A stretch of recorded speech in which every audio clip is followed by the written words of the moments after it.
Le stress, l'épuisement, la faim, le mal logement, le burn-out, l'abandon. Ces situations d'étudiants se comptent en millions. Mes chers collègues, ça pourrait être vos enfants. Mais c'est bien le problème, ils sont pauvres parce que ce ne sont pas vos enfants. Car, en parlant à des étudiants dans un amphithéâtre, je sais une chose. Tous les étudiants en face de moi touchent moins de 973 €.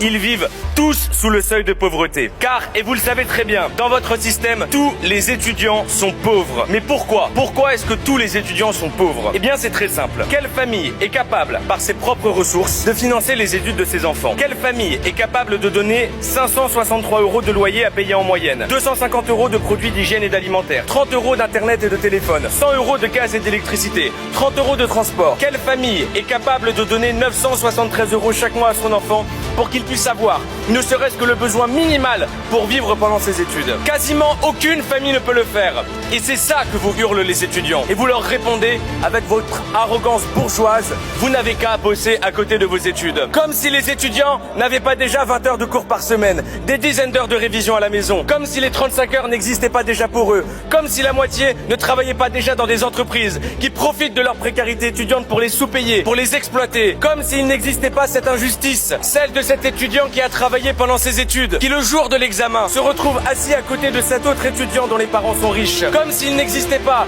cette injustice qui fait que des étudiants regardent leurs voisins et se disent parce que lui a eu la chance d'avoir des parents riches, il a eu 2 fois plus de temps que moi pour pouvoir réviser. Mais devant la précarité étudiante, vous pleurez, vous pleurez, vous pleurez quand vous voyez des images d'étudiants à la file alimentaire, vous pleurez, puis vous essuyez vos larmes à un moment précis.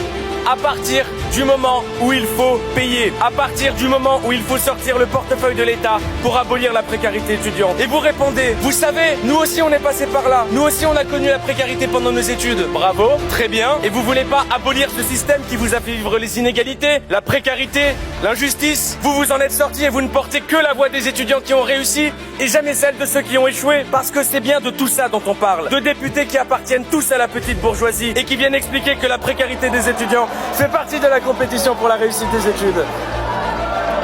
J'ai déjà